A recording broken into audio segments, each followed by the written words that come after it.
Hi folks, Vipin here. Today's topic is going to be debentures, and this, according to me, is one of the most interesting financial instruments there is. Now, I say that because debentures, if you want to understand debentures, you need to be good at just your high school mathematics.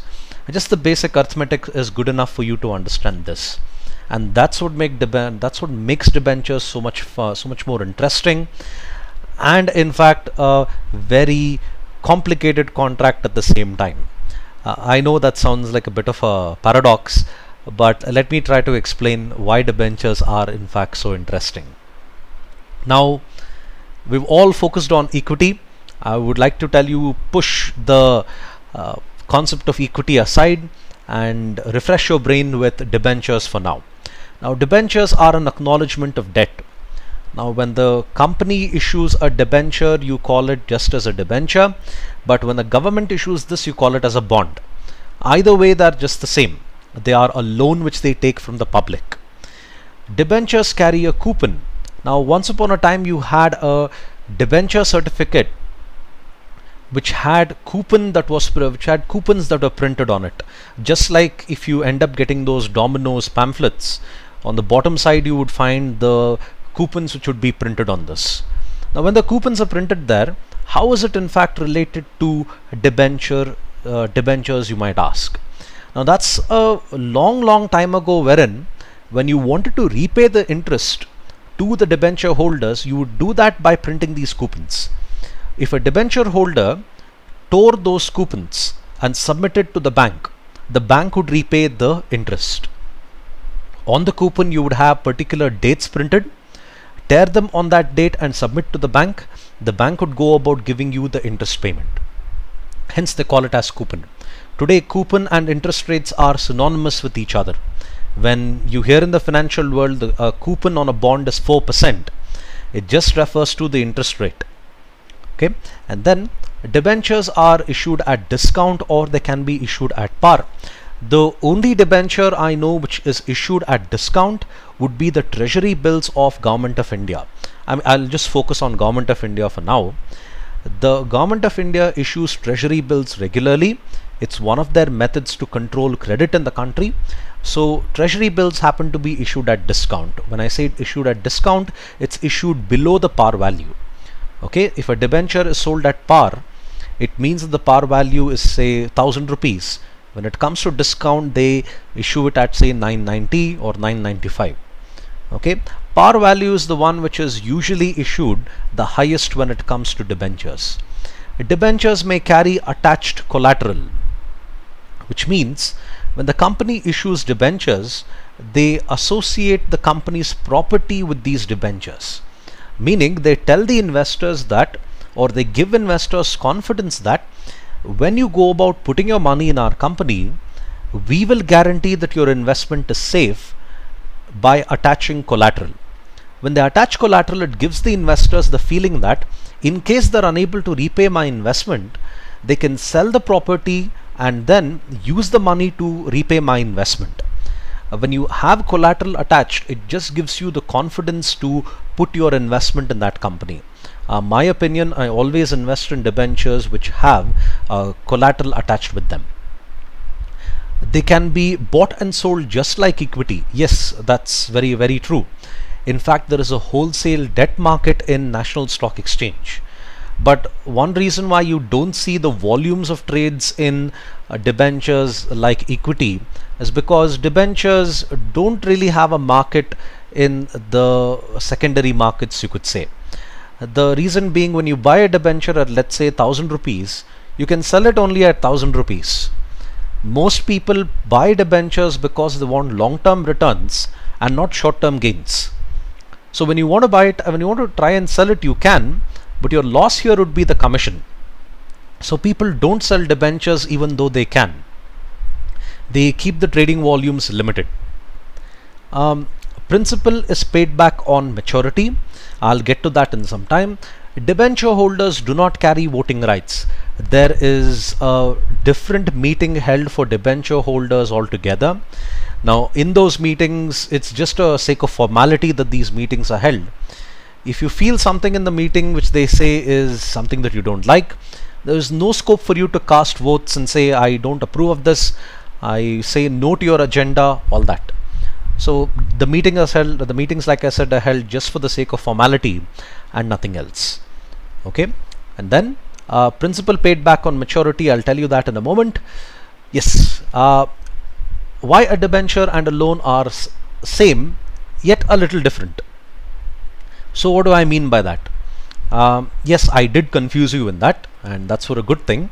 Let me try to undo my mistake. If you see the blue part that has been put up there, the principal I've considered here is 10,000 rupees. Now let me explain this in the form of a loan first. If I've taken a loan of 10,000, the principal, I might have a rate of interest of 10%. I'm being very optimistic here. And I have to repay the loan in 5 years. So every month I would repay my loan in equated monthly installments. Okay, when the EMI is calculated, the EMI is calculated by considering both the principal and the interest payment. So I would arrive at a particular value. Okay, I would arrive at a particular value saying that this is the amount of money I add to my principal and this is the amount of money I add to my interest payment. When it comes to debentures, you don't do that. When it comes to debentures, the principal is repaid on maturity. As in 5 years from now, I'm going to get 10,000 back. But what about from now to the 5th year? From now till the 5th year, the next thing that's going to happen is the money that will come into my account will be the 1,000 rupees, which happens to be the interest payment on my debenture. The company repays the interest first, and then on the date of maturity, the principal amount happens to be given back. This is how in fact a debenture works. First the interest payment, and then you have the principal which happens to be returned. Who and why would people want to go about invest in this? So if you want to save tax, you would go about investing in debentures. Now why would you want to invest in debentures to save tax? Because debentures offer a very secure way in which you can keep your money. There are a lot of people who are risk averse, where I mentioned in point 3. If you want to keep your money safe and you don't want the government of India to start taxing on your income, the best way to save your income and at the same time avoid the government from taxing you would be to put your money in debentures. The most popular type of debentures in this would be infrastructure bonds or infrastructure debentures. Most of them offer a tax-free income. So when you put your money there, you get income, and at the same time you're able to avoid the government from pinching your pockets in the form of tax. Those who want regular income, now I mentioned here in the previous note that 1,000 rupees is given back to you every year in the form of interest payment. Now this is just a small amount that I've considered. Usually when people put money in debentures, they put in lakhs together at one go. So when you invest a large amount of money like that, over a course of time, you're able to earn very, very good annual returns, which is in fact in the form of interest payment. Debentures are also a way to hedge your portfolio. Hedging your portfolio means you try to control the losses on your investment. Now equity might give you say 20% rate of return. But what if the markets are not doing so well, like how it is going through right now? If the markets are not doing so well, your anticipation of 20% might be reduced to say minus 2%. But if you invested in your money in debentures, debentures offer you a fixed rate of return. This 10% that I've mentioned here is a fixed rate of return. So even though you could be losing 2% on equity, you are offset in terms of investing in debentures. Minus 2% plus 10%, you could get a good rate of return of around 8%. That's how you hedge your portfolio by investing in debentures. When investors go about putting money in the form of hedging, the most popular hedge instrument would be Government of India or any government security. They do that because government securities are considered to be risk-free investments. Insurance companies too. Now where do you think your premium goes? when you invest in those various Bhima, Suraksha plan, something something. My Hindi is bad. Don't want to talk about it. So the different plans of the different plans of LIC or any of the other insurance companies. You might have noticed in the insurance plan they tell you 5 years from now we'll give you so much money back, 10 years from now we'll give you so much of money back. The insurance company is able to calculate all that because they have used your premium and in fact invested in debentures. So even insurance companies do this because it offers a good rate of return and at the same time it keeps your investment safe. Moving on. Why does a company issue debentures in the first place? One, the interest paid to debenture holders from the company point of view happens to be a form of tax saving. Now, let's say I'm required to pay 25,000 rupees this year as income tax. If I show the education loan that I'm repaying or a housing loan that I'm repaying, the interest charged on these two loans, I can show the income tax department and reduce my tax liability. Just like that, companies can reduce their tax liability by showing that this is the amount of money we repay to our debenture holders. Debentures are more flexible than equity when it comes to utilization. What do I mean by that? When it comes to using equity, there is a law that says equity can be used only for a business activity. A business activity is one that generates revenue. I cannot raise money from the public and in fact use it to, let's say, put up swimming pools or give my employees a membership in Gold's Gym. That's not something that I can do. I can do that with debentures. In fact, there is a very bad business practice going around in India wherein companies like Airtel, even Reliance, they raise debentures to clear other debentures. Meaning they take a loan of say 10% or 8% in order to clear off a loan which is being paid off at say 10% or 6% or whatever. Raising a loan to clear a loan. Yes, you can do that with debentures. You cannot use the money from equity to repay loans. They are very, very strict about that when it comes to utilization.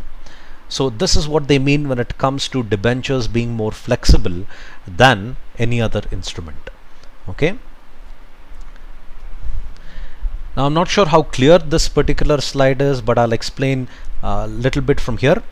Firstly, you have the issuer, which happens to be Larsen & Toubro Finance Limited. They happen to be issuing 500 crores worth of debentures. Okay. Now these debentures, in fact, if you come to the face value part, it says that the NCDs, the non-convertible debentures, will be issued at a face value of 1,000 rupees each.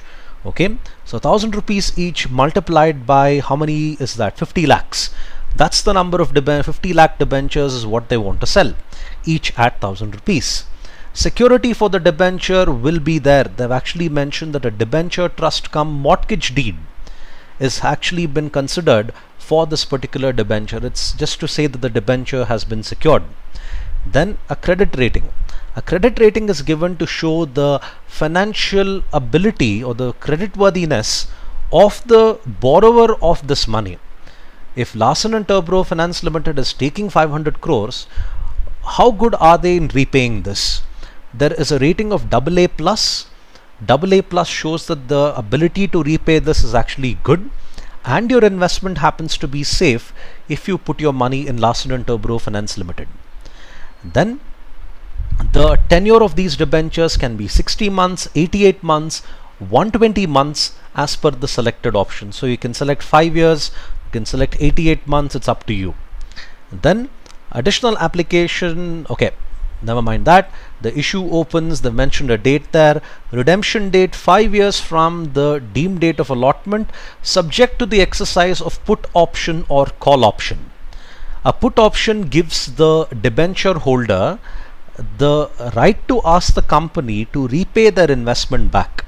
Let's say I've bought 10 bonds of Larsen & Toubro Finance Limited by investing 10,000 rupees. Now 5 years from now, that's 2019, I can tell Larsen & Toubro that I want my investment back by exercising my put option right. In the first case, a put option allows the debenture holder to request their money back. In the second case, a call option, the company can give the money back to the debenture holder prior to the maturity date. Now, the reason the company does that is because they feel the funds have been utilized quite well and returns have been coming out very good. So why go about keeping the debentures for a long period of time when you can repay this right away?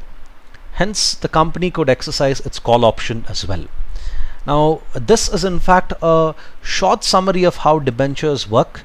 I'll be working on another video which talks in a little bit more detail on the actual working of debentures, the way in which the interest rates are structured, and even more complicated debenture contracts which are there in the rest of the world. Thank you for your time. Do subscribe to my videos. Bye.